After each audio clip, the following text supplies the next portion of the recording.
Welcome to another edition of Against the Grain Sports Podcast, Uncut. And I'm your host, Jody Coleman, in the building. We're joined today with Ray, more than just a bar, but Lindsay, man. How you doing, my guy? Hey, I'm feeling good, feeling great, man. Listen, great day to talk about some sports. Man, let's get it.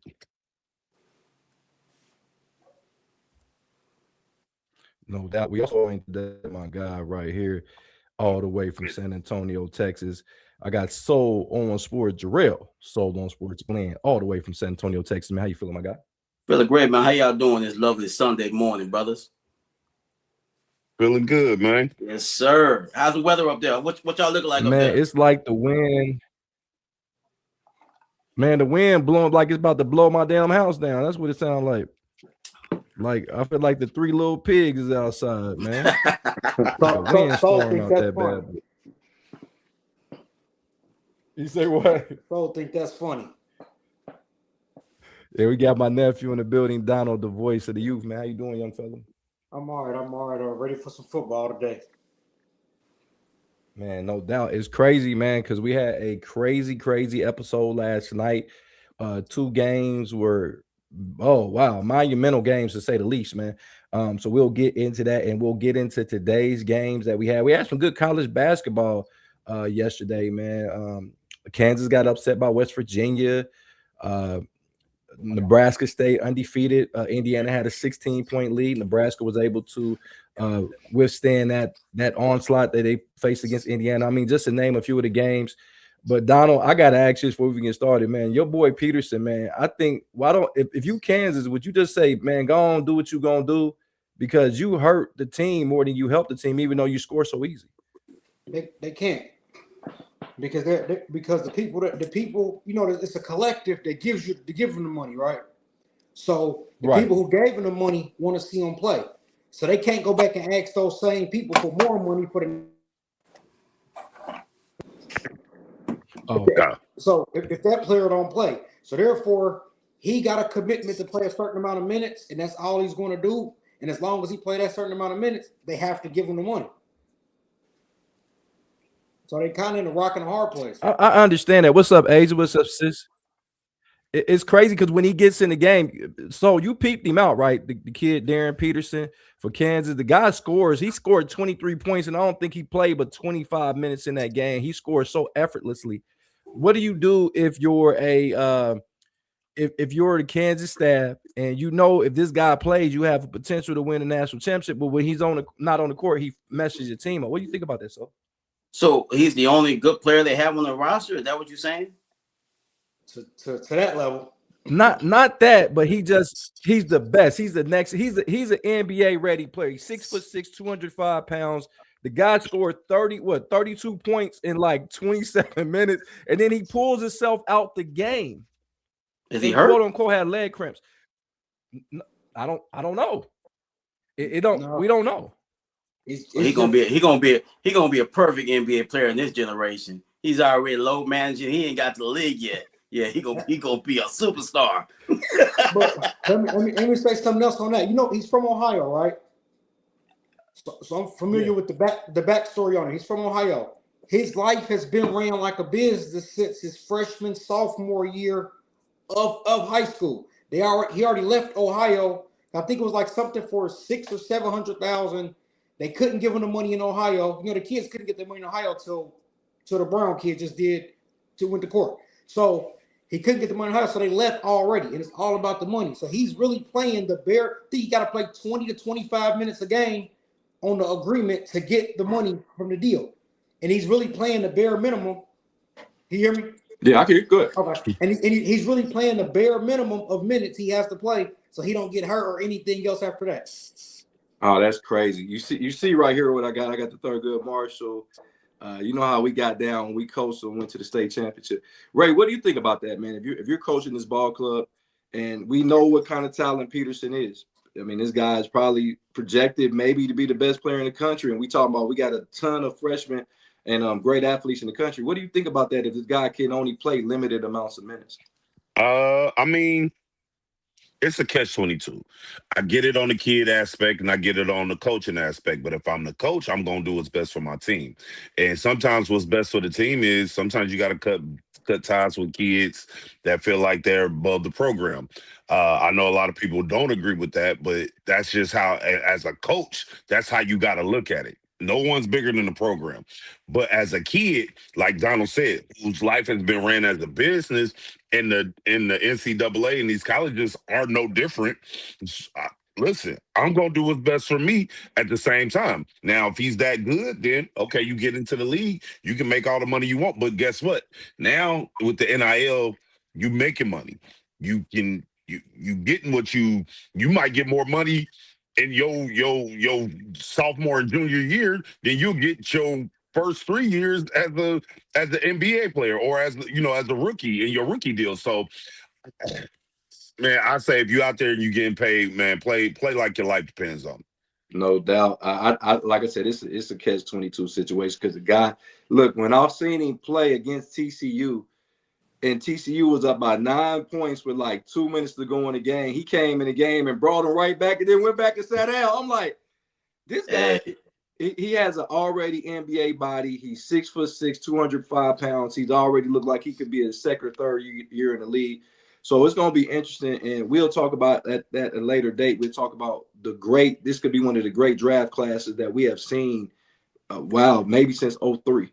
I mean, that's how good this draft class can potentially be, but we don't know, and we'll talk about that later. What's up, Chris Vicky? Said NIL changed sports forever, though. It's changed college sports forever, man, because I like you guys' mentality of team first, but if you tell this kid you're not going to play him, that might hurt you getting the next great star coming out of high school. So it's like you said, it's a double-edged sword, man. It's crazy the game they have to play nowadays because the players do have a lot more say-so on what goes on in college sports now because they make so much fucking money.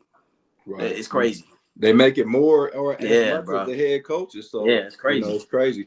Hey, what's up, Chris Vick? He said, go Bears. He said he's picking the 49ers, Steelers. Eagles, Philly said, good morning, good brothers. Keep doing your thing. Stay safe, stay blessed. Chris said, have a good show. Eagles, Philly said Jacksonville. And the Eagles and the Patriots, that's what I'm going with. I can't see you. You talking about me? No, Donald. Donald. Who? Try adjust his camera. Am I good? Your head big as hell. That's what it is. He said you need the wide screen. Nah, he was good. He thinking it was that. It was his. He got to get center. But while he getting this everything ready, we got NFL wildcard weekend, man. And it started off with a bang this weekend. The first game that we had on the docket this weekend, man, we thought it was going to be a mismatch, but it wasn't much of a mismatch because this is a team that beat them early. We talk about the Rams winning 34-31 over the Panthers. Somewhat during the game, it was a lot of situations where it was a lot of situations on there where Matthew Stafford looked a little hurt. Solo on Sports, what did you think about this game? The LA Rams going on the road. You got to think they traveled 3,000 miles to go across country from LA to go to Carolina to play a playoff game, and it wasn't the best conditions, and to get a road victory over a team that beat them early on the season. What do you think about that? Well, I got greedy on my parlay, Jody.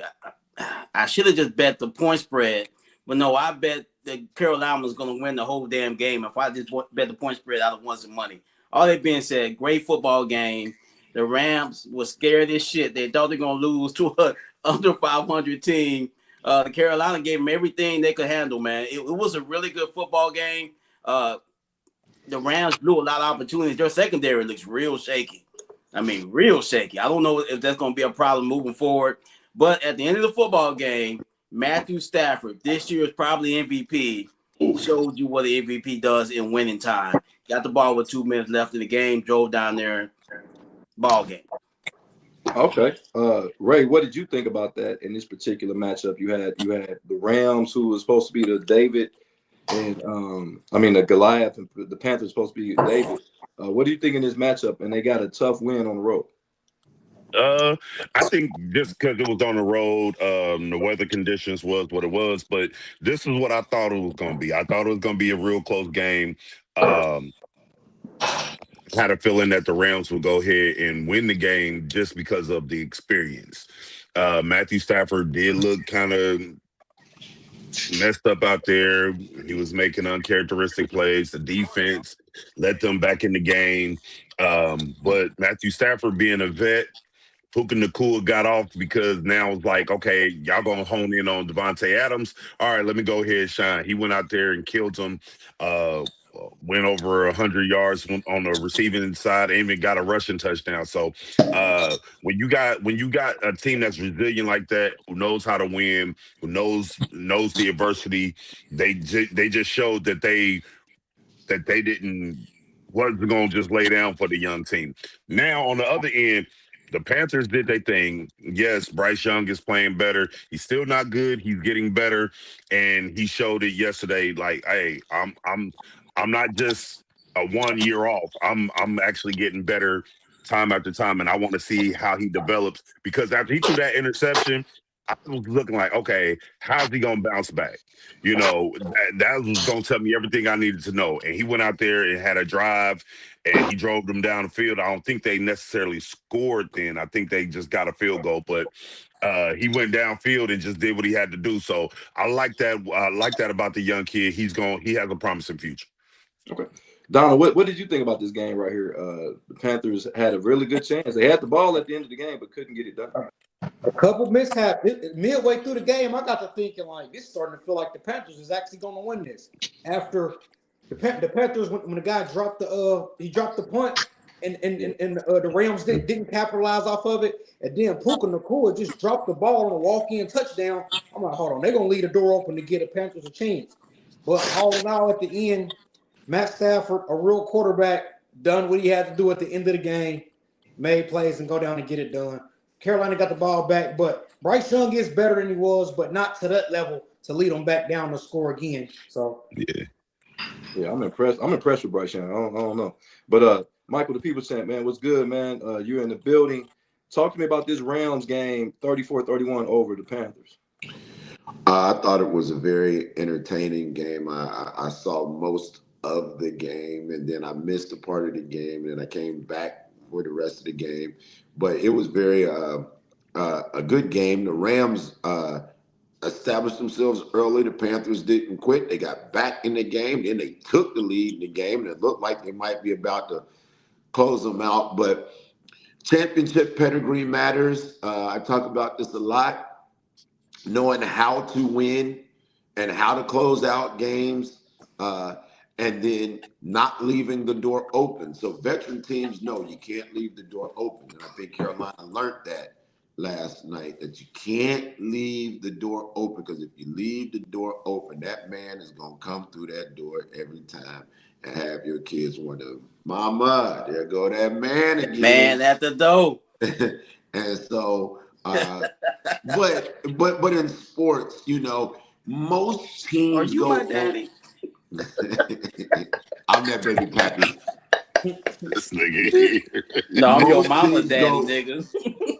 Most teams go on a trajectory, like like they go 1 year they're improved, the next year they got experience, and then the next year they find, get to the Super Bowl and get it done. That's usually how it goes. And maybe the Carolina Panthers are on that. I think they're set at quarterback. They don't need to be looking for a quarterback. Looks like their young receiving core, they finally got the pieces around Bryce Young to allow him to be effective. So I think their next season looks bright. I think I kind of agree with Ray. Their next season looks like it should be bright, because they got all the pieces in a conference that's so competitive amongst the teams. It's only a little separation in that conference. So you got to strike while the iron's hot.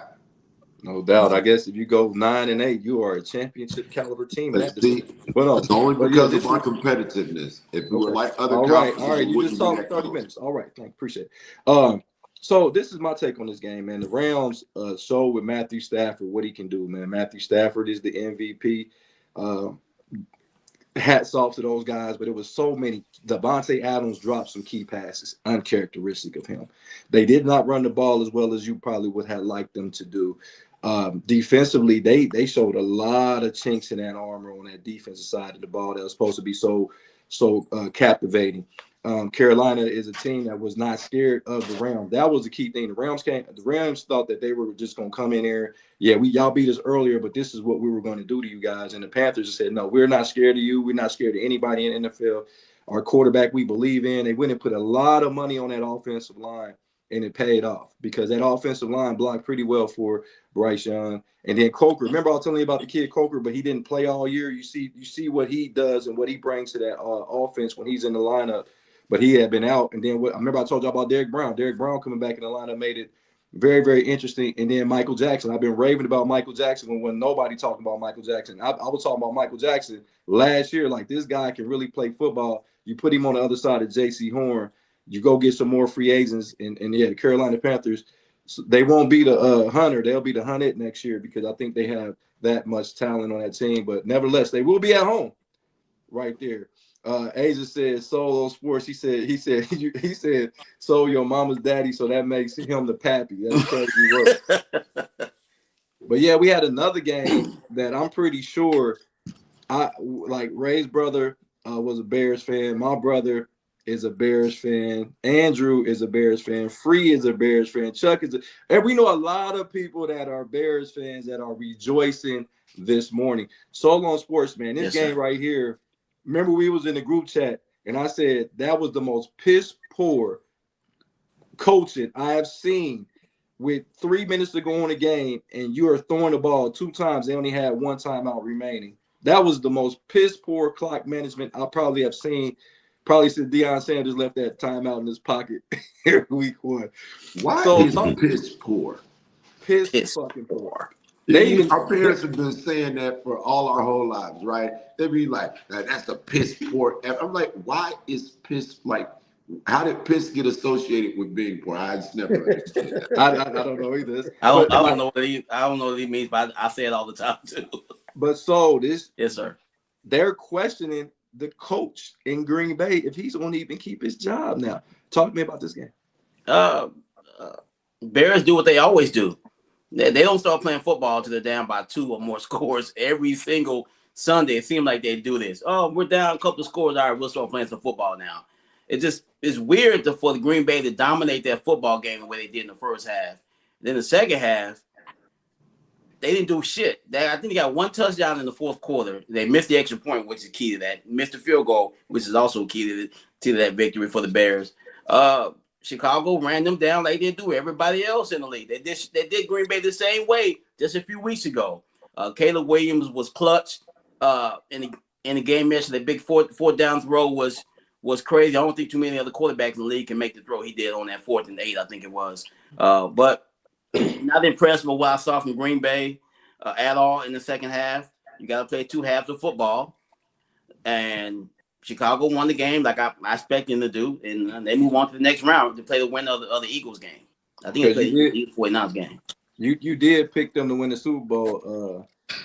So he said, I'm picking Miami upset Indiana. They tried to place a bet with Jody, but he chicken. Why do you always want to place a bet with me, Chris? Like, it's all these other people on here. Place a bet with them.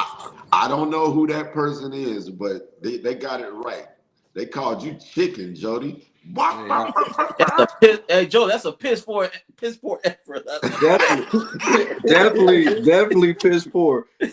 Eagles Philly said, I think Green Bay should fire their head coach and their kicker was awful. And he said, I think Green Bay should. Then he said, I'm picking the Bears to go Super Bowl. So I already picked the Bears before the playoffs even started to go. Donald, my nephew. So did Jordan Love look all right in that game? Yeah, the first half of the game, and then he did nothing. The reason why the second half? The reason why, you know why it's a piss poor thing throwing the ball twice? Because you're throwing it with a guy who's not that good. If it was a guy who was that good, it wouldn't be a piss poor decision making. Why would you do that when they got one? Why wouldn't you run the ball when they only got 1 timeout and you could at least got it down to 2-minute warning? Why wouldn't you do that? And you got Josh Jacobs, one of the best running backs in the league. I agree with that. Depending on who you have at quarterback, and you feel like you can pick up these completions, it makes a difference in the coaching. But what I'm saying, Don, is why, even if you would have had Tom Brady, why do that? That's dumb. But it could happen. It's not done if you can put the game away and you can gain a first down. You feel like you can gain a first down that way. But you could have gained the first down by running the ball. I'm confused. Maybe just like you could have maybe gained the first down by passing the ball. But then again, it's bad coaching because you also has a quarterback who completed under 50% of his passes. So therefore, the odds of you completing the pass is probably less than gaining. So that is bad coaching. I agree. He was 24 for 42. How was that? I'm about to say he was over 50. He was over 50%. My bad. I thought he was 24 49. That's my bad. But that's a low percentage. 50%. He threw for 300 and some yards and 4 touchdowns, guys. Okay, so if he threw for 300 some yards, he couldn't complete it when it was time to. Did they have the ball last?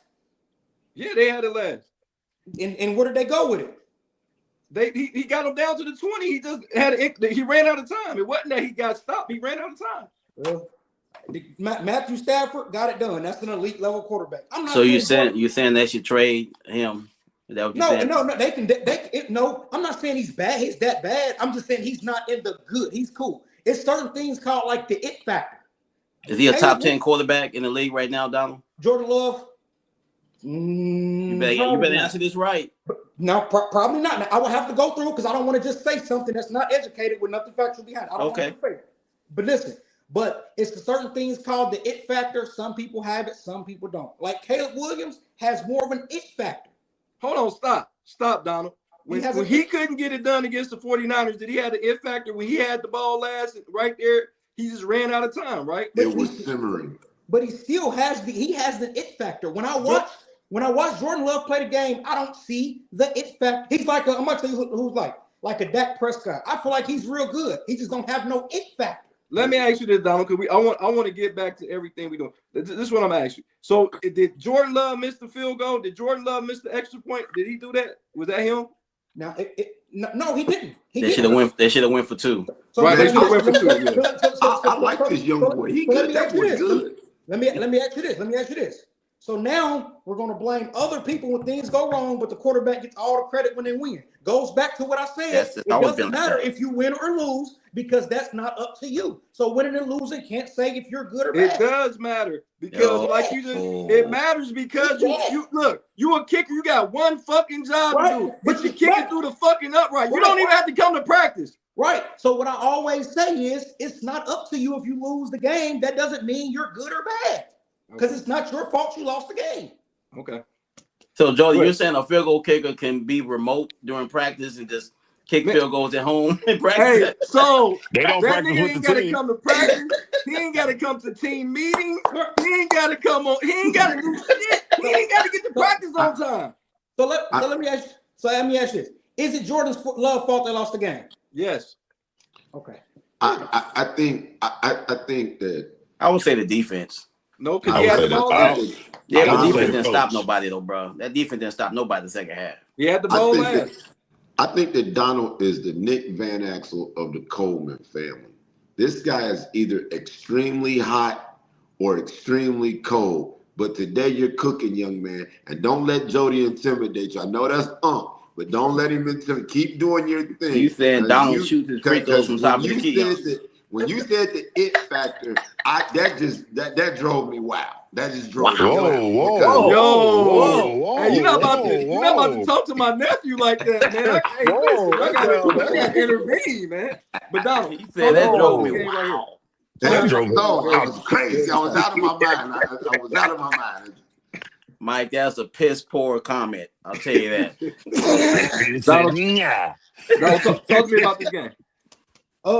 But it was a good game. It was just a tale of two halves. Like one team dominated the first half, and it's crazy. I don't even think the Bears dominated the whole set. It was like the last 12 minutes that was just a whole tale. Because Caleb Love didn't play great early. He gave the ball away, which allowed him to score. They could head weight throw with 2 picks. They gave the ball away. They turned the ball over. But he got it done when like you said, and even like the post Soul made. Dude got the real it factor. He moves just like a few weeks ago when you cut me off. Like he reminds you like a Pat Mahomes. He has that it factor. He just has it. And some quarterbacks just don't have the it factor. Caleb Williams, he has it to me. But I feel like the Bears. I picked the Bears to win it, and it went that way. Okay, Michael. The people said, "What do you think about this game?" I know a lot of Bears fans are in cardiac arrest and died 3 times. They probably died 3 times in this game. You ain't lying. Mike, talk to me about this. they remind me of how I felt the other night. I definitely coded twice, 3 heart attacks and 2 codes the other night, for sure. But I'm here today, and I got the it factor. So I know the challenge that it is to have the it factor. That's the hard challenge to have, boy. Because I tell you what, it's tough. And then, like Donald was saying, it goes back to my 7-minute theory. The first 5 minutes might not be that great, but the last 2 gonna really get you there. And so that's the way. 7 strokes or 7 minutes? Which one are you talking? 7, both. They're all in the same. It's 1 stroke a minute. So, but we'll go to that. Yo. 1 stroke a minute? Daddy, long stroke. We'll go to that another day. But that last 2 minutes is when you gotta finish. And that's what the Bears did. They finished. Yeah, Ray. I see you down there. Ray, get this nigga, man. Ray, get this nigga, man. Ray, get him. I don't even want to. I don't feel part. He got it. Let me cook. Let me cook because I'm going somewhere. All right. Go ahead. Nobody's been harder on Mr. Maybelline than me. Y'all know that I have questioned whether, that you can lead men and be, Your word selection is terrible. All this and all that. But, hey, he got the job done. It appears that he does have that it factor that Donald was talking about. And I'm excited to see where the Bears are headed in the next round because Solstradamus might be on his shit again and be seeing something that none of us saw. And so it's exciting. I mean, I was probably 16 the last time. I was like 12 the last time the Bears were like this. The year they went to the Super Bowl was some bullshit. 85. Because that Rex Grossman shit was some bullshit. That counts? The NFL was down that year. Wow. If Rex Grossman takes you to a Super Bowl, yeah, the NFC was down for sure. And then it was a rainstorm in the middle of the Super Bowl, which told you the shit was going to be fucked up anyway. So I'm going back to the more exciting Bears that I grew up on. The refrigerator, Walter Payton, the punky QB. This team is a Bears team that the Bears fans can be proud of. Okay. Ray, what you think about this game, man? It was a lot of excitement, but it was poor execution on both sides of the ball, if you want to be honest with you. Yeah. Oh, absolutely. Listen, the Bears tried to get this game away so many times, it wasn't even funny. Caleb Williams, I don't believe that he has that it factor. I don't know what the hell Donald's seeing, but he's good. He's a gamer. I'll put it like that. He's definitely a gamer. I don't see the it factor just yet, but he's gutsy. I'll give him that. But there's a lot to his game that I'm kind of like, I need it to be more. But to me, he outplayed Jordan Love yesterday. And I just think the Bears just wanted it more. I think Jordan Love was the victim of poor coaching. It really wasn't on him that they lost the game. I think the coaching let them down for real, because the management of the clock, like Jody said, you got to run the ball.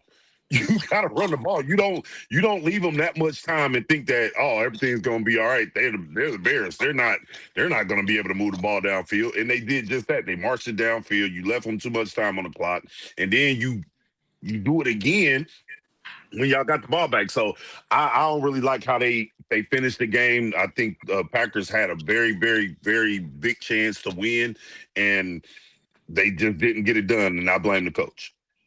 Yeah, this game right here was an exciting game. This is how all 3 of these matchups end up going. I think Green Bay won the first one. The Bears won the last 2. I don't think either quarterback, in my opinion, outplayed each other. I think that Jordan Love did what he was supposed to do, because even when he got the ball back in the fourth quarter, would have put him up by, it would have been 28 to 16 if they just hit the extra point. And sometimes when you see the point on the scoreboard, it changes the mentality of how the game is going to be played. And a lot of times that's a momentum breaker when you can't even finish off and hit a fucking extra point. You got one fucking job to do. You can't even do that. Not only that, You miss. I don't even blame you for the 55-yard field goal. Okay, that's not a gimme. But you missed. Sit inside the 40-yard line should be a gimme for any kicker that get a professional NFL check. I have no sympathy for kickers. And I know people like it's a hard job. Well, why do y'all keep missing? Like every time it's time for y'all to come up the bat. We saw it with the Ravens and the Steelers. It's like, listen, man, y'all got one job. You need to practice under pressure. I don't want to take anything away from the Bears. The Bears played fantastic, but I'm gonna tell you this: the Green Bay Packers was missing Micah Parsons so bad in that game because Caleb was just running back around. Go ahead, Mike. No, I want to ask you a question when you're done, not right now. I think they were missing Micah Parsons so much in that situation because Caleb, I don't even know if he got sacked in that game, and if he did, it was in the first half. He was just running around. I thought he liked sacks to the face, but I guess in that game that didn't happen. I think it's good. I think both quarterbacks, to me, has the it factor in my opinion. I think Caleb, only in his second year. This is Caleb's only second year to a organization that has been downtrodden for years and could not find a quarterback for years. Green Bay, this guy, just Jordan Love got the effect. He done been to the playoffs 3 years in a row since he's been a starter. I don't know what tickles people's fancies out here, but these are some good quarterbacks. Some of the ones that we think are good are the ones that's not. Go ahead, Mike. No, that was Ray. Ray was moving for his camera. No, you said you was ready. Go ahead. Oh, I just had a question for you.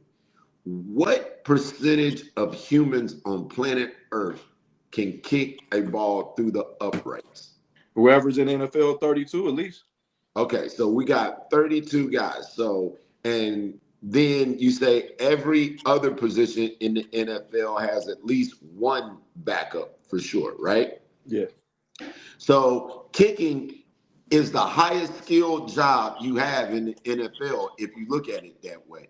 And when people get on kickers about missing field goals, I want people to really understand that field goal kickers are an anomaly to all of sports. They got one job, but there ain't very many people on planet Earth that can do it.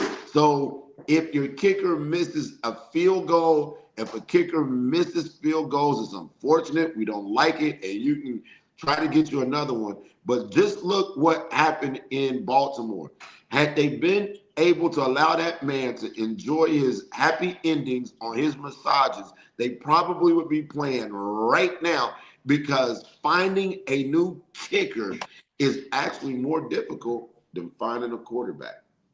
But that Mike, this is the thing on the kicking situation.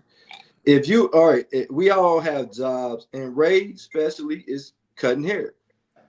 Ray knows how to cut hair. He don't got to worry about changing the water heater. Donald, if your job is particularly to do that, you should be good at what you do. If you have one job in this world, I know people like, well, the kicker, you try to kick. I'm not a kicker. I'm not good at it, but they supposed to be good at it. You know what I'm saying? It's like every year it's almost like you got to change kickers every year. Now, if it was an element, like the elements was bad, but an extra point is a gimme, Mike. And so this is the best way I try to explain this sometimes. If you look at the Pro Football Focus and they grade the players all the time, and offensive linemen be at like 70%, that's a high grade for them. And baseball players, they hit the ball every 3 out of 10 times and you'd be a Hall of Famer.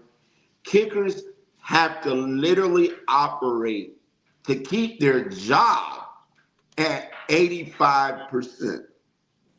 Once you go below 85%, you're definitely off the market. And most kickers actually perform their job, extra points and field goals, at closer to 90%. There's no other job that's required to be 90% effective other than a surgeon. Hold on. So, Mike, you want your pilot to be 90% of landing planes? Now you want him to be 100%, right? You want him to land every plane you own, right? That autopilot helps these guys out a lot. Well, Jody, I guess you're not a bit, Jody. I guess growing up, you weren't a fan of Charlie Brown. You know how that girl used to move that ball. Man, she did Charlie so wrong on the show, man. My man was already balding when he was in kindergarten. She would not let him kick that fucking football. And I guess Jody didn't like Charlie Brown. I hated it. He couldn't stand it. Donald, man, listen, man. And I know people probably gonna throw and get all the hate mail, send it to me for kickers. But shit, you got one job. And my one job is to you can't be 90% as a father. You can't. It's certain job that you just can't. You gotta have low to no problems at. Let me ask you this one question. This is man to man, even though it's in front of a public setting. Are you operating in your lifetime intimacy at a 90 percentile, 100 percentile? Where are you exactly? Have you ever had a disappointing night? Did you ever not perform at your highest level? Now, if you're gonna ask, I'm gonna go ahead and answer this question. Yeah, I probably haven't performed at my highest level, but my low level is people's best level. Oh, so you're saying you're clutch? I'm clutch, and you know how to finish. I definitely know how to finish. And you got the it factor. That's why I got 2 kids. Okay, hey, look, I just wanted to ask because I know me. I'm an average man. I have had less than stellar nights. Though I have had some Michael Jordan 63-point game performances for sure, but I'm an average man. I don't put myself above missing a field goal. Hey, listen, man. I'm gonna put myself in the reason I'm being okay. The field goal, I can live with the field, but I can't live with the extra point goal, Mike. I cannot live with. He missed the field goal. Okay, that happened. But Donald, the extra point though, bro. My thing with the kicking is. It's just another thing. Don't get me wrong. I expect you to make an extra point. I expect you to. But that just goes back into me saying that it's the whole team because the kickers can say, why didn't you score more touchdowns? So I don't blame it on no one man for losing a football game because you need that many different things to go right to win a game. So winning or losing, I never place it on one person. So Donald, real quick, I'm gonna ask you a question.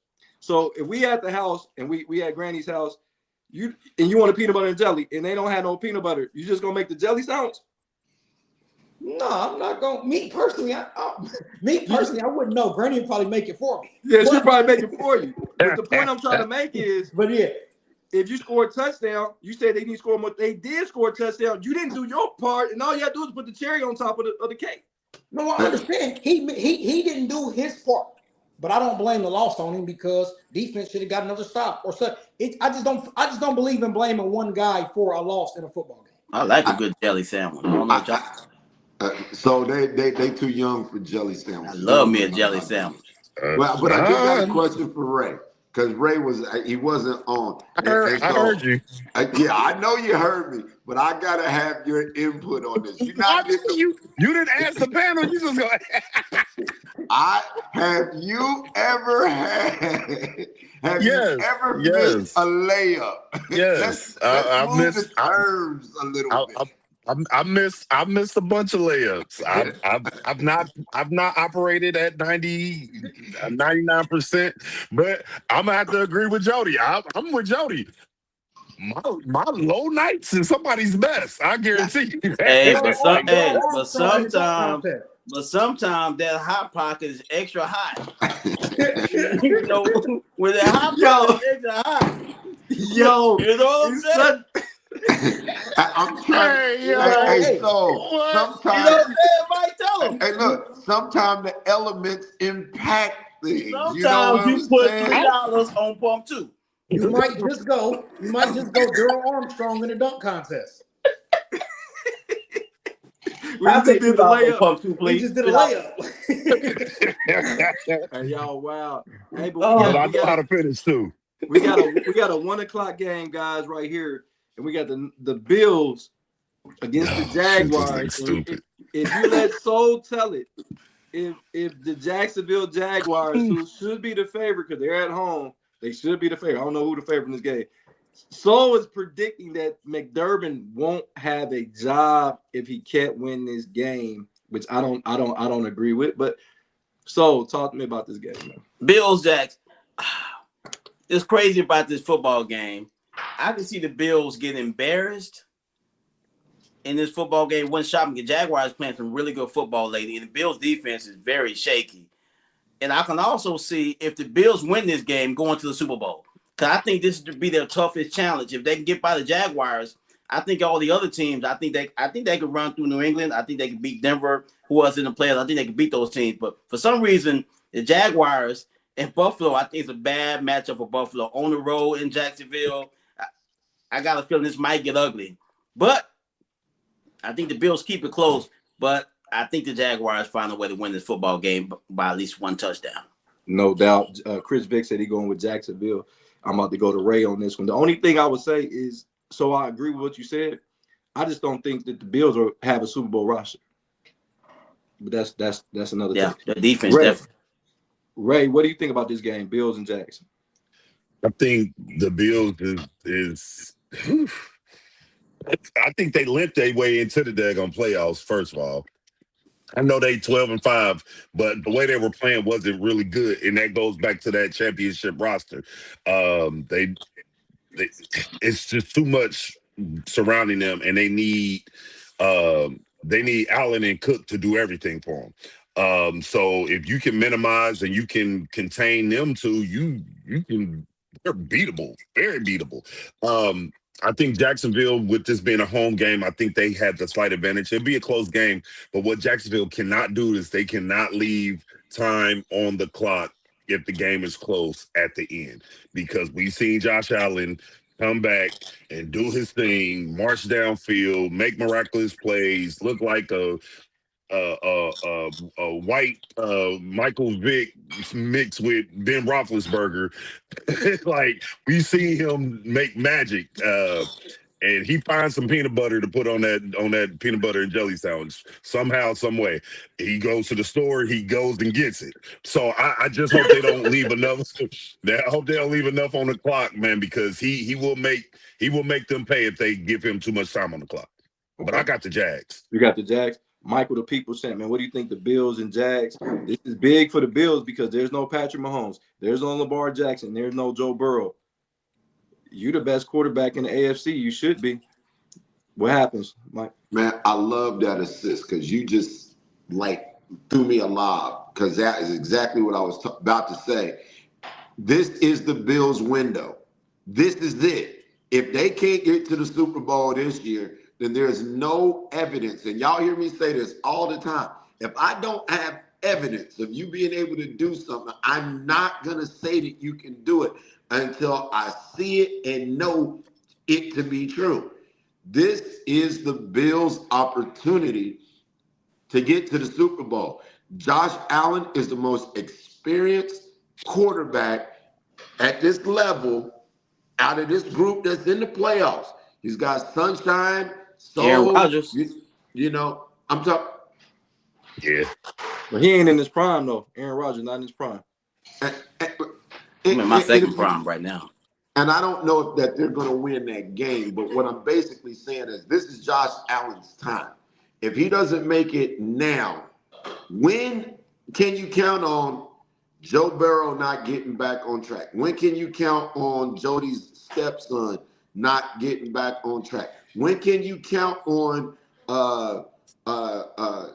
Baltimore not getting things correct? You just can't count on these things happening. Now, the Browns ain't gonna make no move, and you can count on that. God damn. But You're gonna sack your quarterback, though. You right about that shit. but y'all get where I'm going with this. Hey, bro. So I got Buffalo. This has to be Buffalo's time, because if he gets beat by Sunshine, Soul's gonna have to do the same thing that Jody's gonna have to do about Sam Darnold and give Sunshine his credit and call him a winner and a champion or whatever else you may have to call him as it goes on. But there's no reason for Buffalo not to get to the Super Bowl this year. If they don't get to the Super Bowl this year, I don't want to hear nothing else about it. You know they won like one road game all year, Buffalo. They're terrible on the road. Bro, I get it, but they got to this point. This is the point that they've been playing to get to all year, was the playoffs and try to get to the I'm Super with Bowl, you. finally get over the hump. If they can't get over the hump this year with no Mahomes, no Jackson, no Burrow, the kryptonite that's been their thing, if they can't get there this year with this new wave of basic like the new wave of quarterbacks, then if they can't get past Drake May, Sunshine, and Bo Nix, then they never gonna do it. This is before I gotta address it. Why do you keep putting Sam Darnold on me? It wasn't me that said something. It was So said Sam Darnold was gonna be benched for Jalen Melrose by mid-season. This wasn't me. I said Daniel Jones. Jody, I was correct. Jody, you're the quarterback of this show. So they put everything on you. Got to understand. You want quarterback, you got to take all the pressure. Hey, look. So I don't have press conference after the show. You do. When he's talking about we got 290,000 views and this, that, he wants to take the credit for that. So then you take Sam Darnold. But I'll take it. But okay, I'll take it because this is pause. Whoa. Yeah. Yeah. Explain that one, Mace. Hey, where the manager? Hey, where the manager at? Give me. I ain't no manager. Where the manager? But no, honestly, I said Daniel Jones, and I was correct again about Daniel Jones. I don't get it. But anyway, Asia said somebody posted they want the Jags win because they got a weird looking quarterback. But he said, but Josh Allen looked like a 70s porn star. Donald, what do you think happens in this game? 70s porn. Jackson, what's going on? Was he alive when 70s porn was? 70s porn was weird too. I didn't watch a lot of that, but go ahead. Well, Ron Jeremy, I got my grandfather's tapes. Hey, bro, ain't it disgusting when you find your grandfather's VHSs? I found my grandfather's VHSs, and I was disgusted by what he was doing. Hey, hold on. I got a story. My grandfather came to live with us in the mid-90s, bro. And I'm like, all right. I'm a comic book guy. I'm like, man, what is this movie? I'm like, this must say Juggernaut. I'm thinking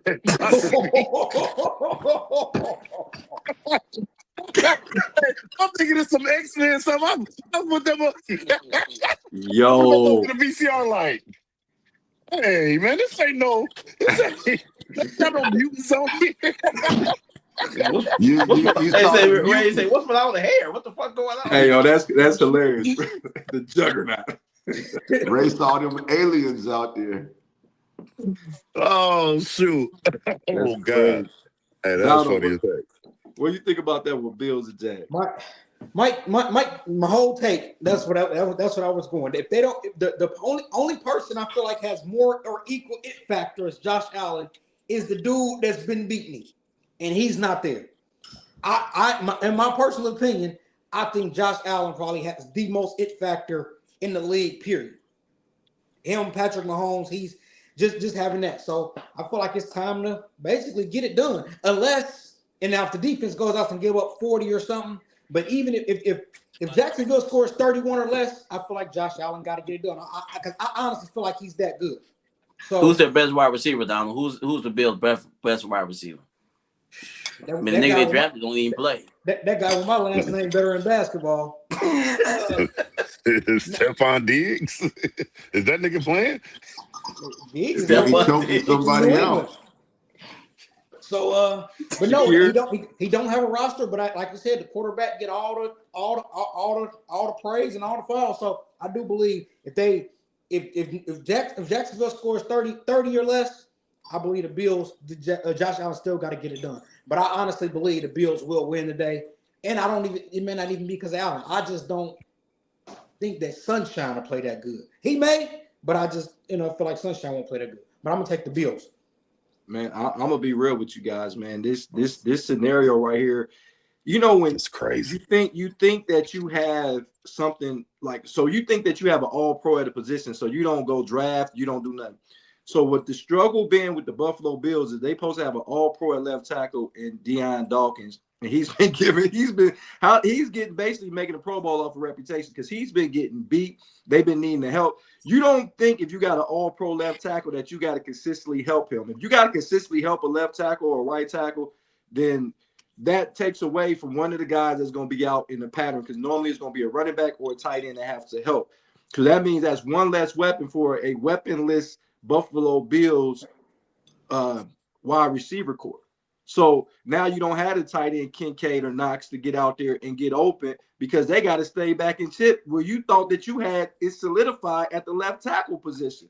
Nobody wants to talk about stuff like this because, oh, you're not supposed to talk about this. Well, I'm going to talk about this. And what the strength is on a Jacksonville Jaguars defense is their edge rushers and the other Josh Allen on the other Josh Hines Allen, who had to hyphenate his name so he can be different from the other Josh Allen.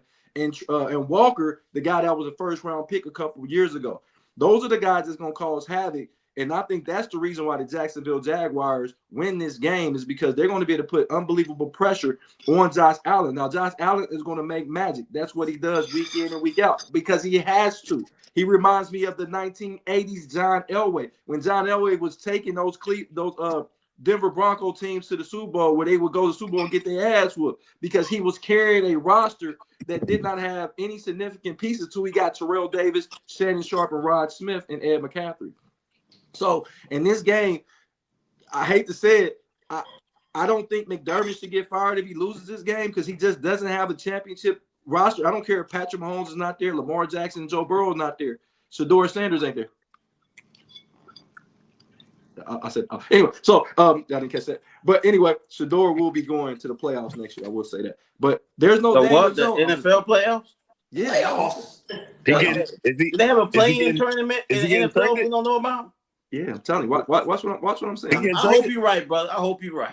Where he getting traded to? Atlanta. Like y'all said about us, you only got to be 9-8 to win the division. So yeah, that's what I'm saying. We ain't got to have a great season, but no. But what I'm really saying is, Bengals going 12-5 next year. What you talking about? I truly believe that Josh Allen is a great quarterback. I agree, Donald. He does have the it factor, but it's only so much he's going to be able to do. And this Jacksonville defense is one of the league leaders in turnovers and in pressures, and they get to the quarterback. Lloyd had 5 interceptions at the linebacker position, and they doing all this without Travis Hunter. So I got the Jags, I guess, in a slight upset over the Buffalo Bills. I got the Jags winning 37-33. It's going to be a shootout. And I think that the Jacksonville Jaguars will make enough plays on the defense side of the ball. Maybe not a turnover, but they'll get some 3-and-outs early on. So I got the Jags winning this game. Why does everybody keep saying without Travis Hunter? Because Travis, they didn't do this with him, and now they're doing it without him. They're doing stuff they've never done just because they never done it. They have done this before. What are you talking about? No, I'm saying in this era of the Jags. They just went to the playoffs 2 years ago, Mike. Okay, so if they won a playoff game. Okay, well then that goes to my point even more. So then why do we make that inference about without Travis Hunter? Because they was on like a 2 or 3 game winning streak with Travis Hunter, and he was just getting into solidifying. That's why they went and got Myers, the wide receiver, because they didn't have Travis Hunter. That's all I'm saying, Mike. They wouldn't have to go get Myers in free agency or in the trade if they would have had Travis Hunter. Do you think they would have done this if Travis Hunter had kept playing without Myers? Myers got traded. They wouldn't have traded for Myers if they had Travis Hunter. That's what I'm saying. They wouldn't have Myers. So that's what I'm saying. He said what they better do there without him, without Myers. That's what he's saying. With Travis Hunter, pick up that slack. Yeah, that's what I'm saying. That's all of it. Hey, Chris Vick, man, God bless you. Have a great day as well. Thank you for joining. But let's talk about this next game that we got right here, man. Ray Moore, Barbara Lindsay. This is a tough. We got a number 7 seed that won 11 games. Is crazy work. But the Patriots, man, they're new. They're new to this. They're old but new to this because this is a whole new roster.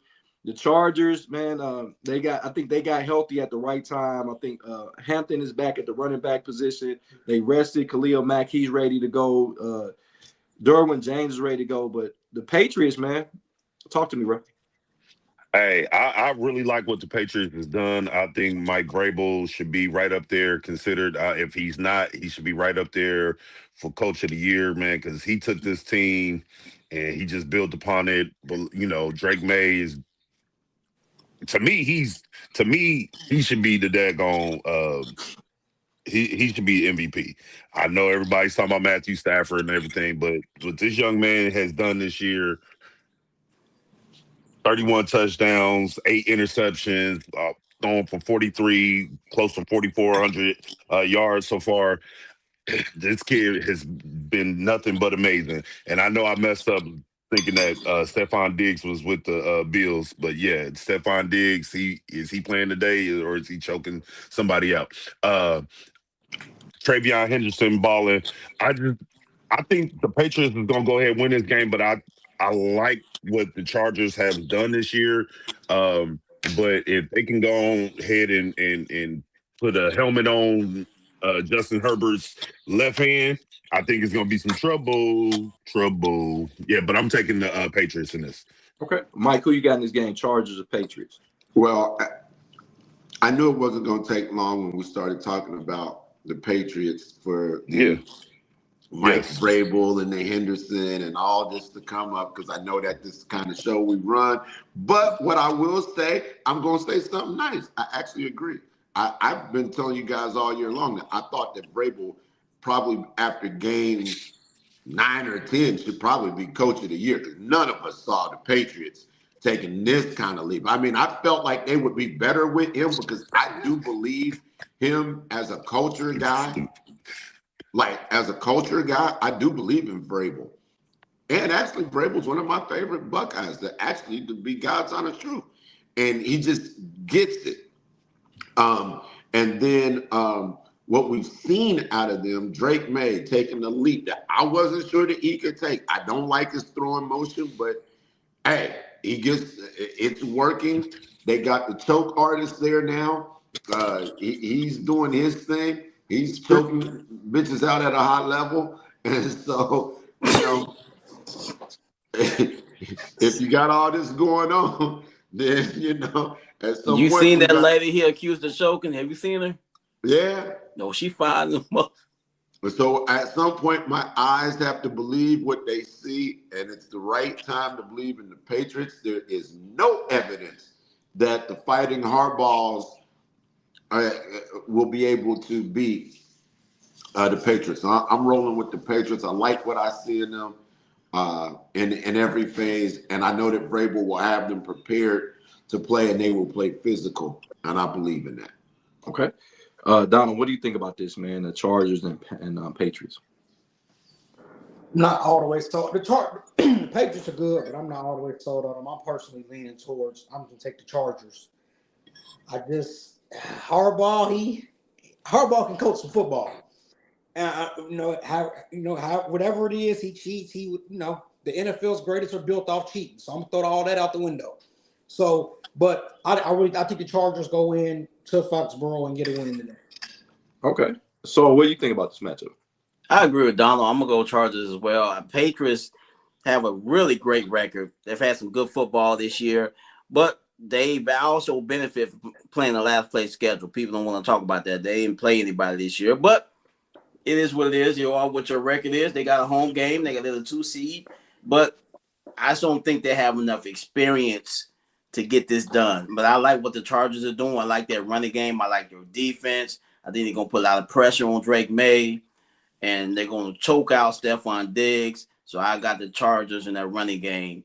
And the mummy hand quarterback, they want other quarterback has some mummy hand. Seems like he has a cast, but he's out there kicking ass. I'm going to go Chargers to get a big win on the road against the Patriots. Okay. Hey, what's up? Richard Norvell in the building. In this game, it's a difficult game to pick because even though they're the 7th seed, the Chargers are equal to any team in the AFC or in the NFL for that matter. But in this particular matchup, I'm going to have to lean towards the Patriots because of home field advantage. It's going to be a little cold. It's not going to be ideal weather that the Chargers are used to playing out there in Los Angeles. I just think that the Patriots right now, I think they don't make a lot of mistakes and they don't beat them. So they don't beat themselves. So you're going to actually have to go out there and beat them. And what the Chargers want to do is get you to turn the ball over They got the kid Dante, the cornerback. I'm sorry, the cornerback out there, Dante Johnson, I believe. They got him out there. He had like 4 picks on the year. Dorwin James is another guy that's a playmaker. Potentially is arguably the best safety in football. Of course, Kyle Hamilton is out there saying otherwise. But that Khalil Mack brings that extra pressure. But I just think New England finds a way to win this game because of Stephon Diggs. I told you when Stephon Diggs came on to the New England Patriots that he was going to bring a different element to the quarterback room because he's been able to help guys like Josh Allen and Case Keenum become better quarterbacks, and that's what he's done in year one. Stephon Diggs has made Drake May a better quarterback because he brings that factor where he always seemed to get open. He's a safety blanket for most quarterbacks, and Drake May is playing fantastic. Do I think he's MVP? Not quite yet. Not quite yet because Matthew Stafford, his numbers are blowing Drake May's out the water. That's only why I think that Matthew Stafford deserves to get he needs this so he can get to the Hall of Fame anyway. But I think that the Patriots win this game. It's going to be a close one because both teams' defenses are really opportunistic. So I think that both of these teams, I think that the Patriots win this game 24-22. And the home field is going to be that 2-point that gives them that help that they need. So that's what I got in that matchup right there. So we going to can we go to the NFC for a minute? Yes, sir. Donald, the voice of the youth, man, we got the 49ers.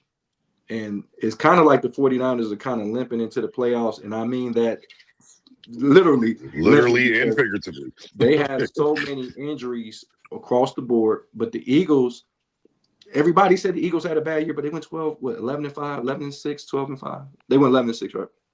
They still went 11-6. And people said that was a bad year. You know how good you got to be to say 11-6 is a bad year? Who do you got in this game? That's like 7 minutes can be amazing if you just understand what happens in those 7 minutes. Yeah.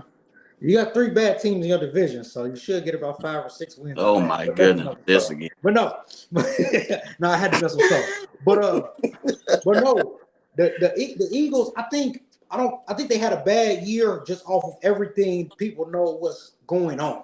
Like far as them arguing the stuff with Brown, the receiver, the stuff with him and Hurts not getting along, or they say they do get along, but you throw him under the bus. So I think that's why people say it's more so they having a bad year from a chemistry standpoint because they winning games. And then a lot of their wins, you don't want to call nothing a fluke, but sometimes you win certain games, you'd be like, I wasn't really convinced. And it happened, but it's not really convincing. Sometimes it's better to be lucky than good. But in that game, 49ers are beat up. But I also want to take the 49ers on the road also. I want to take they lost their linebacker that was the replacement for Fred when they lost him for the year too. Yeah, I'm gonna take the 49ers on the road.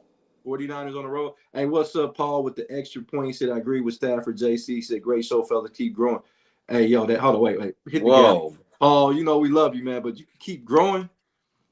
Yo, son. Yo, Paul. Nah, that's my guy. You growers then showers, baby. I appreciate that. That's crazy work. Asia said, Mike, you might have a point about this. What happens in 7 minutes? It's a lot. 7 minutes is that's a long time. Hell yeah. That's a long time. I know. Shut up, Ray. Tell yourself to shut up.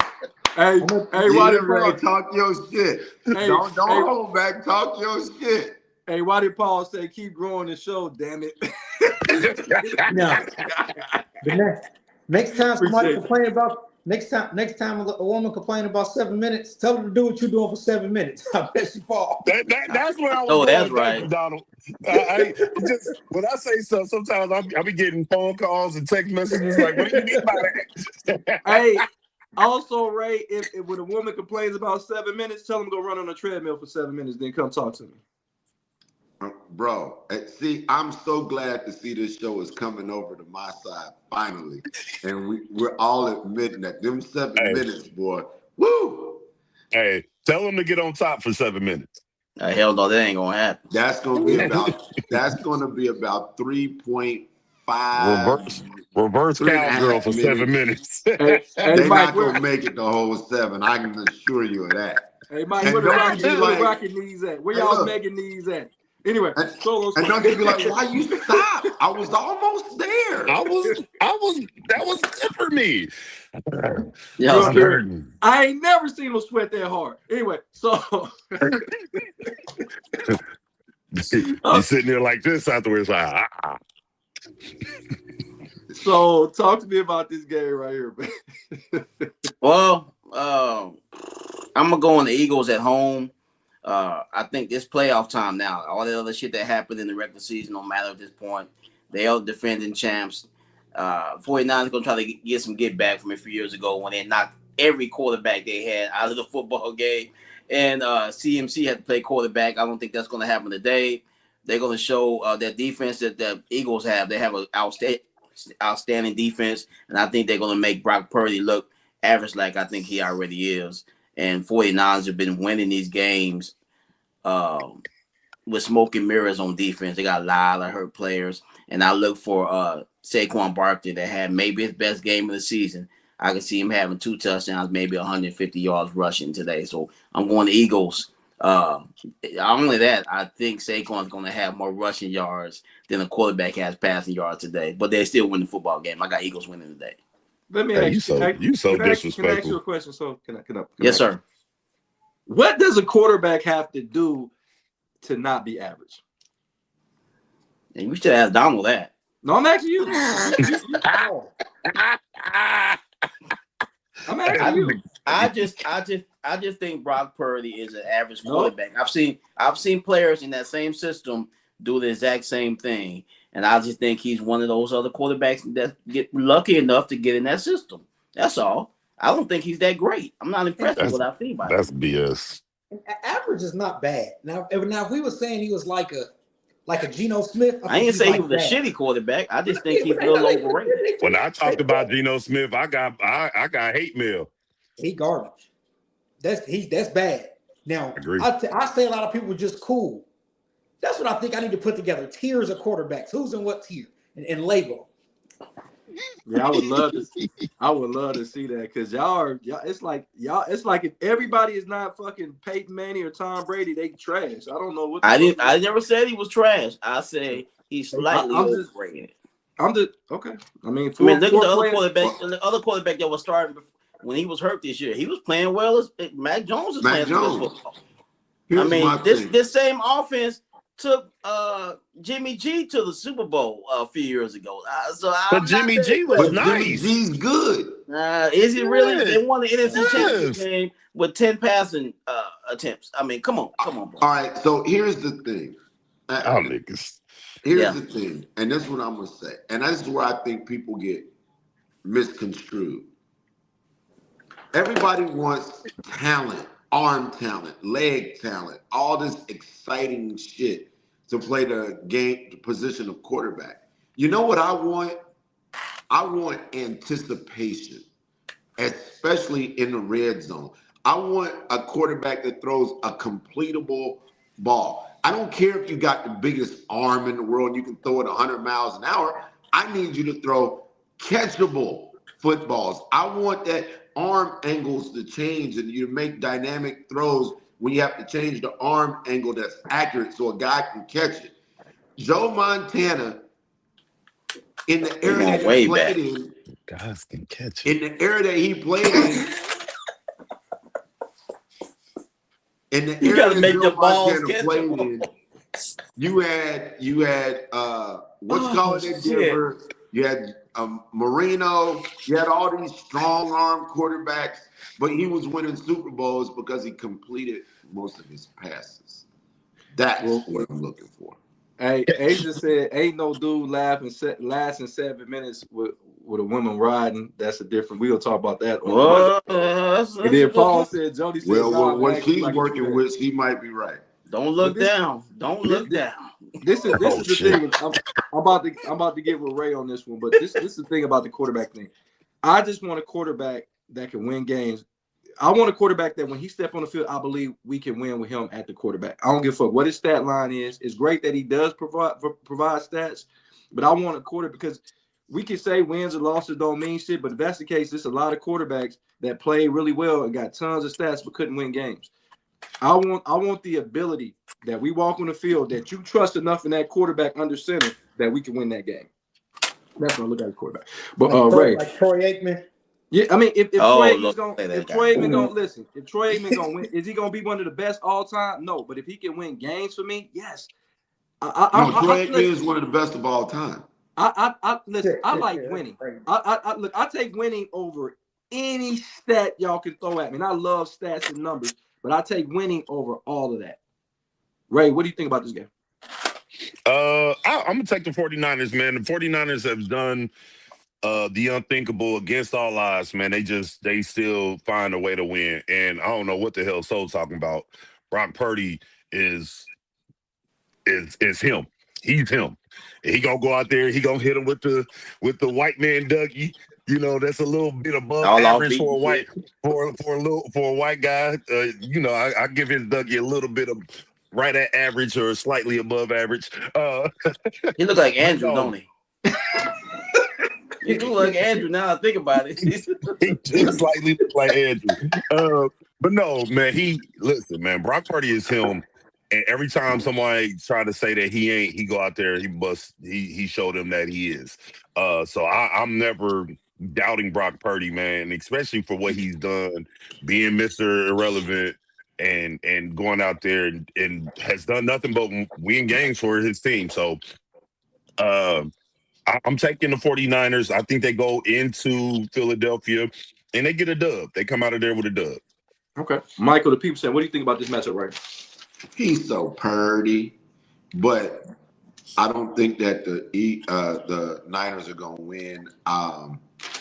I've been waiting for Philadelphia to wake up all season long and exact their dominance on the league. And I think that the regular season for them was just like, we've seen it in basketball 100 times, where a team wins the championship one year, then the next year they kind of meander through the regular season, but then in the playoffs, it's hard as hell to beat them, and they can be a problem. And that's where I see Philly this year, is that they meandered through the regular season. And I think this is San Francisco's worst draw. Had they drawn any other team but them, I would have probably went with San Francisco. But today, I'm going to go with fly, Eagles fly. And I actually absolutely hate the Eagles. Okay. King Minks, what's up? King Minks in the building. He said he going with his 49ers, of course. Now, this is why I'm going with the Eagles. I'm going to pick the Eagles in this game. Do y'all know the 49ers on the whole season had 20 sacks as a team? Myles Garrett had 23 by himself. They had 20 sacks as a team. They only had 65 tackles for losses, which is the second lowest, well, actually the lowest of any playoff team. Well, second lowest of any playoff team that's in the playoff. And they only had 6 interceptions. I know we talk about the Jets. They had 6 interceptions as a team.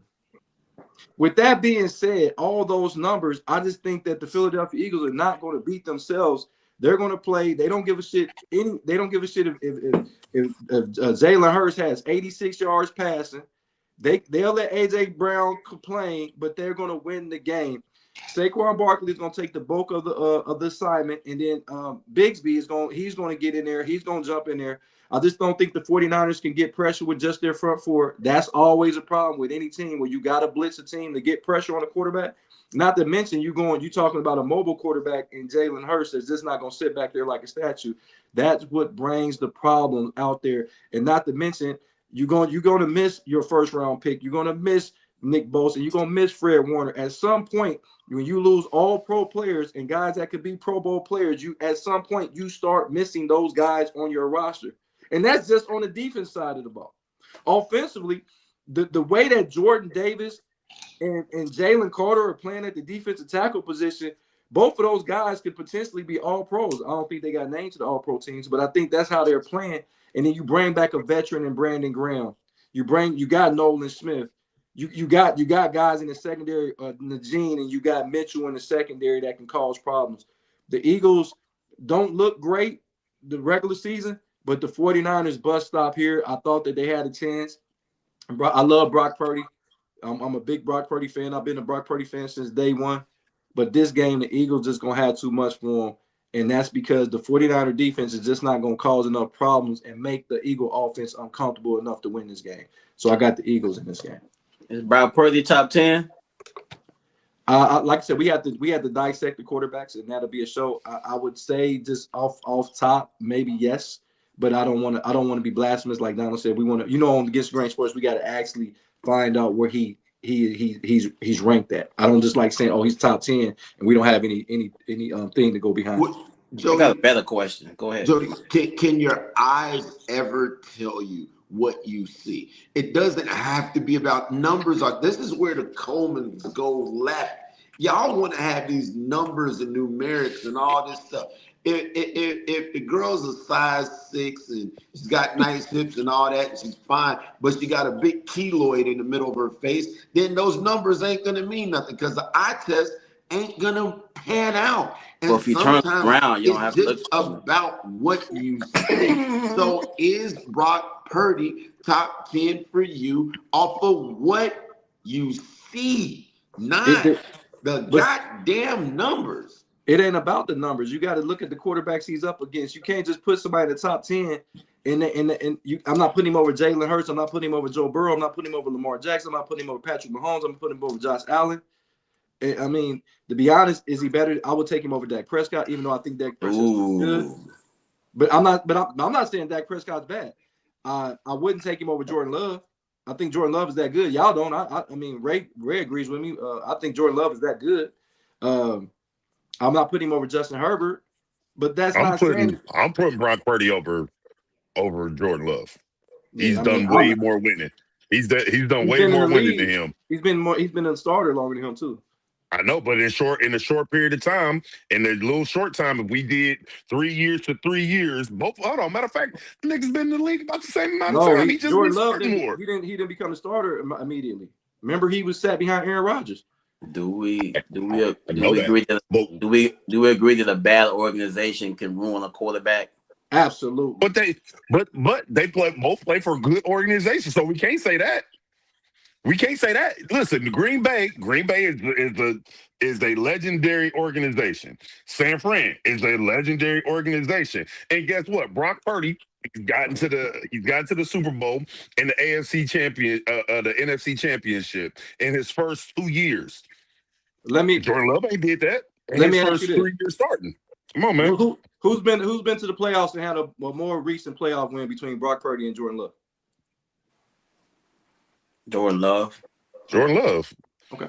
But what does that mean? It means he got one win. Hold on. He got one win, right? He's got what? One win a year. He got one win the first year, one win last year, right? So that's 2 wins. Right. Brock Purdy took his team to the Super Bowl NFC Championship 1 year, Super Bowl the next year. They're not the same people. They're not even on the same level, bro. What do you mean they're not on the same? So you saying so whose numbers this year was better? Oh, definitely Jordan Love, but Brock Purdy was hurt. What about last year? I don't know what those numbers look like. Yeah, Jordan Love was better, and he won 11 games. How many wins did 49ers have last year? Brock Purdy was hurt last year. They didn't make the playoffs last year. Was he hurt last year? They didn't make the playoffs, but the Green Bay Packers motherfucker got hurt this year. Was he hurt? Who? No, he was not hurt last year. There we go, giving the quarterback the wins thing. When they name another player that get the wins. But when they lose, it's not field goal kickers. Or Michael Parsons not being there. What I'm saying is, if you look at Mike said, look at the eye test. I like Brock Purdy. Trust me, if you go back and look at my takes from TikTok when Soul first met me, I was always like, why? I felt like Brock Purdy got treated like a black quarterback. I've always said that. I've said the way they treat him, but I'm not going to knock Jordan Love. I even stood up for Jordan Love. I remember when he first took over the starting job, and people was like, man, I put on TikTok, I can bring it. I think I put it in the group. I said, he's going to have more wins than Aaron Rodgers when he went to the Jets. And everybody was like, oh, you don't know ball. But guess what? When I'm right, nobody comes and says anything. Everybody disappears. But now I believe this. If you send Patrick Mahomes to the Jets, then anybody going to have more wins than him. It's the Jets. But my thing is this. Texans I've not going to win seen any you game. operate in the club, and I know that you got a good eye because you usually can see talent. I know you see talent, and I just don't know why when it comes to this game that you don't use that same eye. You got to get digital. You go Bobby Digital on me. Can you Hold on. just tell me what your And eyes Mike, you said he see? didn't go. Mike, you said Jody didn't went to the ladies. I'll get back to you. I'm gonna give you a rating a little bit later on. Yeah, I ain't never. No.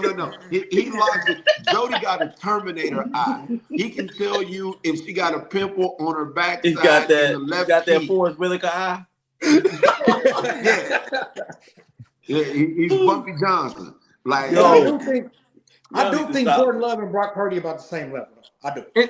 And that's comparable. That's no slight to either one of those guys. I think both of them are really good. I think Dak Prescott is really good. I don't know what the sentiment is. People don't like I Dak agree. Prescott. Prescott had a Prescott great was season playing- this year. He had a great season. Yeah, if Jody, Dak Prescott, it's never been about not liking Dak Prescott. I have told you this about 300 times. It's not about not liking Dak Prescott, but your nephew just said what I've been saying. Dak Prescott for the Dallas Cowboys has not exhibited the it factor to get them to where everybody else has been. Brock Purdy's been to a Super Bowl. Jalen Hurts has now won a Super Bowl. I can go on and on with it all ain't of that these. many. You ain't got that many to name, Mike. Y'all keep acting like it's a long list of people that been in the Super I Bowl. didn't say that the list had to be long. What I'm saying is that this man has been there for a decade, and it hasn't worked. At some point, you could put him on another team, and maybe that team would go to the Super Bowl. But with the Dallas Cowboys, it ain't it. Hold on, Mike. Lamar Jackson ain't been to the Super Bowl. Josh Allen ain't been to the Super Bowl. Justin Herbert ain't been to the Super Bowl. Trevor Lawrence ain't been to the in Super the Bowl. league 10 years. And that's why Lamar say, Jackson been in the league about 8 years. and I Not say that. 10. And And that's Dak why I Prescott say ain't been in the league 10 years either. Huh? Yes, he has, I think. And that's why I He's say been in the league 10 years. I thought he's only been in like 7 or 8. Nah, Sharon will be gone a long longer than that, time, but bro. I think like 9, right? I think it might have been in 9. and that's why my personal belief, how good you are or not, is not based on how many games you win, and that's that. Because I personally believe that Justin Herbert are better than a lot of players who have playoff wins. I think situation means a lot, man. I don't think any quarterback can win in that Cowboy situation that's going on with that shit show with the ownership. I don't think anybody can win that, bro. Just I 10 think- years. I Hold think on, all so- the ladies on the show need to understand this one thing, and I've said this 100 times. If you are Ladies. looking for a man, Jody Coleman is your guy. His loyalty to Dak Prescott, his loyalty to the Cleveland Browns, his loyalty transcends anything that I know. So if you're looking for a hard-working, loyal man, Jody Coleman, who operates at a 90 percentile satisfaction rate, is your man. He is your man. That's Hold on, my Mike. public service announcement for today. There you go. Thank you, Joe. I appreciate you, Mike. But listen, and this go to Soul too. Is when we're talking about these quarterbacks, and we talk about this level of success that these quarterbacks have or don't have, and it just, to me, it's y'all talk about Dak Prescott, but nobody in the Cowboy quarterback uniform has been great except for Roger Staubach and Troy Aikman. Yeah. Those are only 2 quarterbacks that's been good. And we tend to think that they act like they got a reputation like the Pittsburgh Steelers at the quarterback position. You act like they got the Green Bay Packers where they got 3 different quarterbacks that got Super Bowl wins. That's what I'm saying. So why do we put so much pressure on Dak Prescott, even though he's doing what he can do and putting up fantastic numbers and winning games at the same time? Well, you Jody, call yourself it's an like- American team. That's what you got to deal with. If you want to go out there and say we are the most successful, we're the most popular organization, I only won't shut the fuck up. We're on TV on prime time every week. This is Dak Prescott's gonna have to deal with this smoke, and the next quarterback gonna have to deal with this smoke after he retires. What did Tony Romo do in that uniform? He didn't do shit. Look, He got smoked too. and this ain't the first time this happened. Danny White was a great quarterback. Like, he had 5 strong years that I watched. Yeah, he did. Following Roger Staubach, and nobody fucking talks about Danny White. He's an afterthought. right? He's a punter too. Hold on. But Mike, Danny White did go to the NFC Championship game because he was the one that lost against the 49ers. I totally get it, but that standard that they had for Roger Staubach, and then Danny White got shitted on more than any quarterback that I knew for actually being successful, and then being there when it all was falling, when it started falling apart. He kind of got the back end of Ed Too Tall Jones, Randy White, all those guys, Butch Johnson, all them guys start retiring. Tony Dorsett got traded, the whole team, Hollywood Henderson, all of that stuff. So he kind of got left holding the bag, and then but Troy Aikman, who they lost, they were 1-15, or something when he was there, or then they have your guy then they have Steve Walsh, all of that shit. He almost took Troy Aikman's job. Yeah, I mean, he was a national champion, but that's a whole story for a different day. We don't want to talk about that. Your favorite quarterback was there, Steve Pellure. Hey, man, hey, yo, Steve Pellure wasn't actually that. He was one of the best backups. Yeah, he was. That we talk about. But that's all I'm saying. It's like if you play for the Lakers or the Celtics or the Yankees, look at what Aaron Judge is going through right now with the Yankees. He can hit 900 home runs, but bro, if y'all can't win in October, nobody wants to hear that shit in New York. I don't. You're right, Mike. I do. Aaron Judge needs to shut the fuck up so he can hit a ball and beat Ohtani. You can't be up there with the Jeters. Y'all know what I like. I love Jeter. You can't be up there with them Jeters. Overrated. We tapped into another man crush. Hey, y'all can't touch Derek Jeter. I don't care what none of y'all say. That's a winner. That's the captain. Overrated. So with Dak, it's just look, I think that Dak could go to another team and maybe win a Super Bowl. But for some reason in Dallas, whether it was this, that, the catch, not a catch, I don't know what it is. It doesn't happen. And Dallas keeps just redoing the same thing. They done got rid of Zeke. They done got rid of Dez Bryant. They done brought in CeeDee Lamb. They done brought in Pickens. They done had everything. They had the boy that they traded to the Packers. I mean, they've had everything. Diggs, he led the league in interceptions. Now he's no good. They've had everything trying to win with Dak. And Dak can win you 12 games in the regular season. But come January, you might as well have me playing quarterback. He made Tom Brady retire. Mike, give me your final thoughts. We get out of here. Oh Lord, we have final thoughts. That was quick. I wasn't ready for my final thought. That's what she said. She said, "That's it." And that's all 7 it strokes was. in So 7 I tell minutes. you right now, I only operate at about. In fact, this is my final thought. I operate at about a 70 percentile rate. Sometimes you're gonna be happy, sometimes you're gonna be sad, but every time I'm gonna be satisfied. Yo, that's good. That's good stuff, though.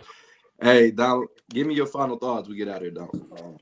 I don't know if y'all, watch media stuff all day and just but for the most part of my day, that's what I'm doing. So I'm just wondering why that it's like everybody you're supposed to respect what the players say who play. So Isaiah Thomas says stuff, and he's a lot more accomplished than a lot of players who speak on the game. But for some reason, it's always pushback against what Isaiah Thomas says.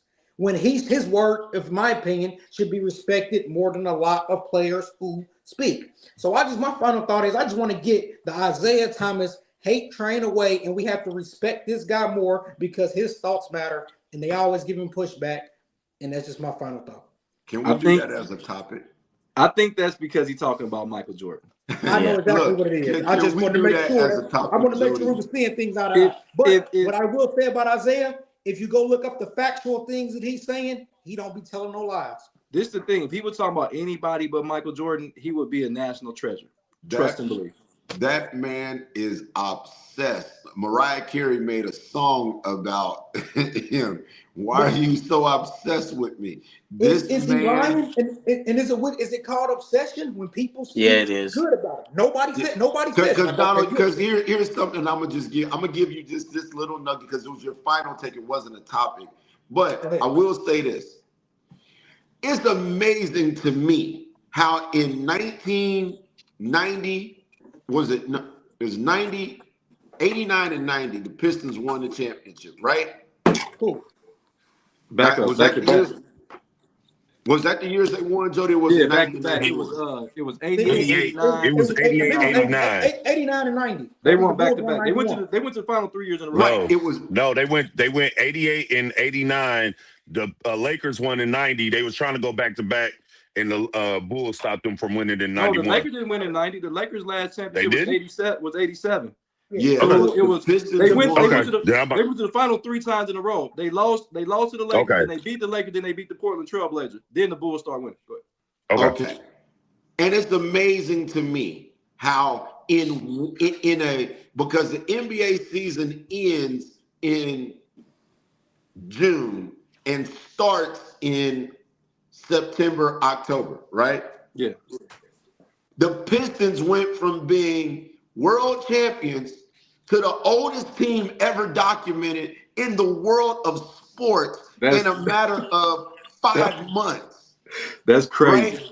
Because the Bulls only beat them when they got old. And I'm like, well, wait a minute. Did these motherfuckers take some aging serum, that Benjamin Button type shit that aged them like 20 years in 5 months? Well, everybody at 23 looked 46 back then, so maybe they were all aging fast.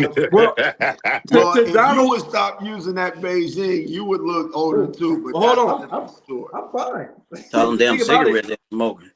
In Donald's defense, as far as talking about the Pistons, in that year, that era, remember basketball players didn't play 20 years unless you was Kareem Abdul-Jabbar. They life expectancy was only like a 10-year, 12-year span, and a lot of those guys was coming to the end of their role. Isaiah ended up retiring with 2 or 3 because he tore his Achilles, but Isaiah retired at like 32. Well, Jody, those guys also played in college for 3 or 4 years before they came to the league. So we have to take everything in totality. But but historically, Pistons and Isaiah and LeBron lovers always want to suggest that somehow Michael Jordan only won when the Pistons and Lakers got old, but they forget that Jordan beat Magic in the finals, and Magic was 3 years removed from a championship, and Isaiah was 5 months removed from a championship. And I'm just like, man, come on, man. When does it begin and when does it end with y'all guys? I agree, Mike, because all of them was on the Dream Team and nobody complained about them being old on that one, except for Larry Bird.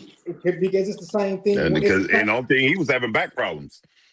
It's the same thing when they say the Dallas Mavericks beat up on the Heat, right?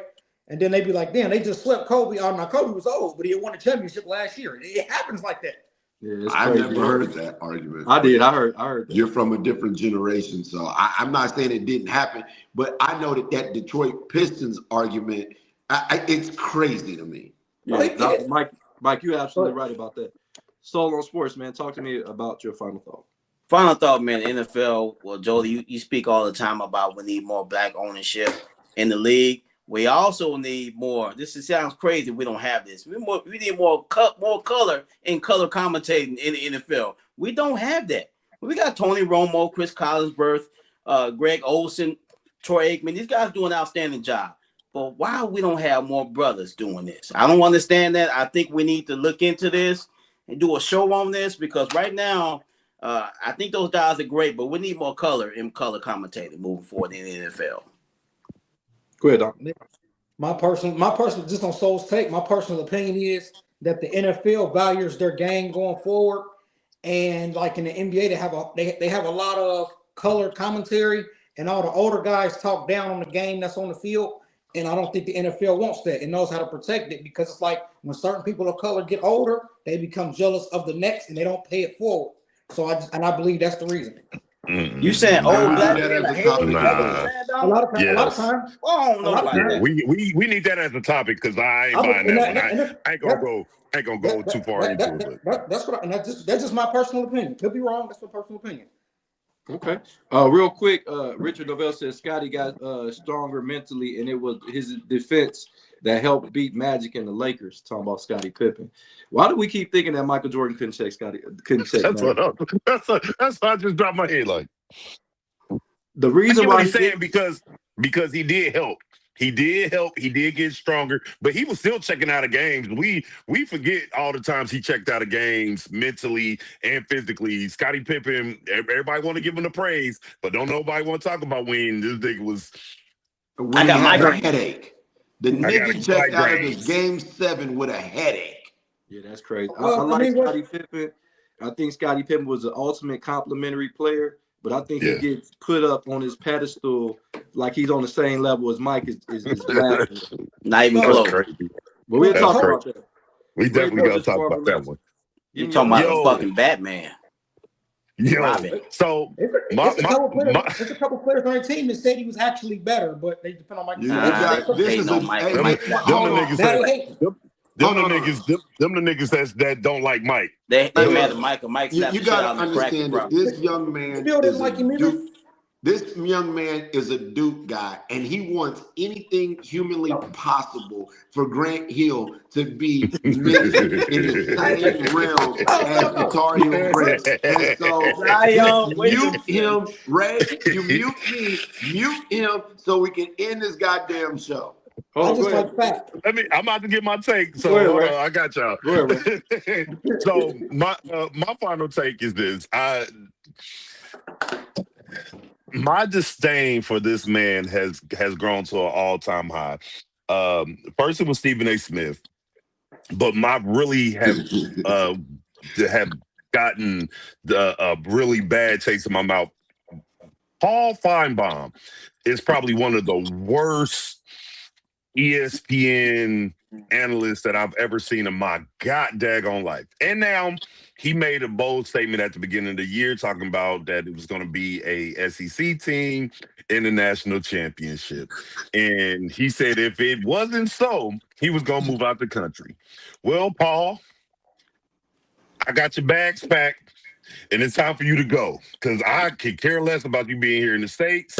I care less about you being on ESPN. I care less about you talking about the hating on the Big Ten, the ACC, and all the other things. If it ain't the SEC, you don't talk good about them. And guess what? For the third year straight, there's no SEC team in the national championship. So you got to go, pimp. So yeah, holla at your boy and get on up out of here because Paul, we sick of your shit. Solo Sports, how do you feel about that? Because you like to talk about air conditioners and things of that variety. Yeah. And it appears to me that the air conditioning is working just well in this era of You didn't football, believe either. and that we've got the air conditioning, we got the Big Uh-huh. Ten, but Yeah. we don't have the #1 preseason rated team in the country Yes. who couldn't beat the Buckeyes. Yeah.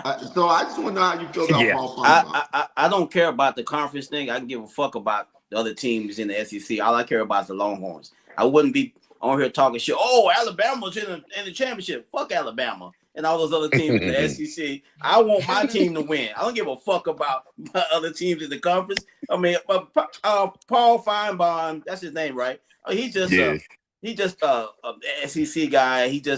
His fan base loves the SEC. So if you ever listen to a stupid ass talk show, that's all they do is on there talking with the rednecks and yelling about Alabama and Georgia and they're better than everybody else. It's kind of stupid. I agree with you, Ray. Feinbaum is nothing but a character. He's a character that was made in comic book. He's doing exactly what he's supposed to do, and he's keeping his audience entertained because their attention span is about 3 seconds. So he has to keep them entertained with little shiny things that he put across it. But he has to go. Eagles Philly said, "Good show. Appreciate you, bro. Good luck on y'all game today." And my final take is last night, man, I was watching the BYU Cougars, man, and I think that we talk about the freshman sensation and AJ Tabansky, but they got some other guys on that team. They got a three-headed monster that could probably potentially take them to winning the Big 12 or maybe even making a deep run into the NCAA tournament. We got other people besides Tabansky. We got Robert Wright III, who was at Baylor last year, putting up outstanding numbers, playing the point guard position. They got a kid named Richie Sanders. This guy right here, man, 24-14 last night against Utah. This is the third time this season where all three of them went over 20 points a game. No other team in the country has had done that once, where three guys scored over 20. BYU could be for real. Not quite sure yet. But once that Big 12 schedule, when they start playing the Kansas of the world, the Texas Techs of the world, when they got to play Houston and they got to play Iowa State, let's see how they stand up. But right now, BYU is a strong contender for a national championship because the kid AJ Tabansky is getting better every game. I mean, this guy's looking like a very versatile Swiss Army knife out there, being able to rebound, being able to pass, and his jump shot is coming along rather well. So BYU, man, keep an eyeball on BYU if you could. Hey, Jody, who is that big brawny nigga that be down there getting all the Oh, rebounds? you talking about number 13? They got Hey. two of them. They got number 13. They got number 30. Both of them I thought was No, it's 13. It's the dude that start. That motherfucker, he remind me of Michael Cage. I don't know if y'all own it. with the Cage. Jerry curl. Michael Cage. That motherfucker was like a bodybuilder that literally played in the NBA. That motherfucker coming. Hey, Mike, have you ever seen that take where it's like a dude where you eating food and he come and smack it out your hand? He walk in. Oh yeah. That's how and they say, what would you do if you was with your girl and he did this? Hey, Mike, I'm Tyrone, and I'm here. Long dick, your woman. I'm like, whoa, nigga, hold on. Yo, hold on. I'm gonna tell you what I'm show. gonna do. I've thought about this multiple times when I've seen this posted. This the most brawniest motherfucker you never seen. And I'm like, all right. Yeah, BYU is tough. I hope this motherfucker ain't fast, because I'm gonna slap the shit out of him and run. Bam, I'm gone. And bitch, you better be with me in my hip, because we're gonna get our ass killed if this motherfucker catch us. So you saying you're gonna do the Jamie Foxx L Cool J? Oh yeah, I'm slapping him and I'm taking, bam, I'm gone. Sometimes you gotta know when to stick and move. That's wild. We're gonna leave on that one. I'm your host, Jody Coleman, Against the Grain Sports Podcast, Uncut. Man, we got my man Jarrell Solo on Sports Glenn, all the way from San Antonio, Texas. We got Ray, more than just a barber, Lindsay in the building. Michael, the People's Champ Perry. I know he's gonna be living on cloud 9 until Monday, and if they win, he probably gonna live on cloud 9 for the rest of his life. And then we got Donald, the voice of the youth. We got Andrew mic'd up, and we can't do anything without Jay Kane and Chef cooking it up in the kitchen. Ray, what we doing till tomorrow, man? Hey, yo, we working. See y'all tomorrow. Yeah.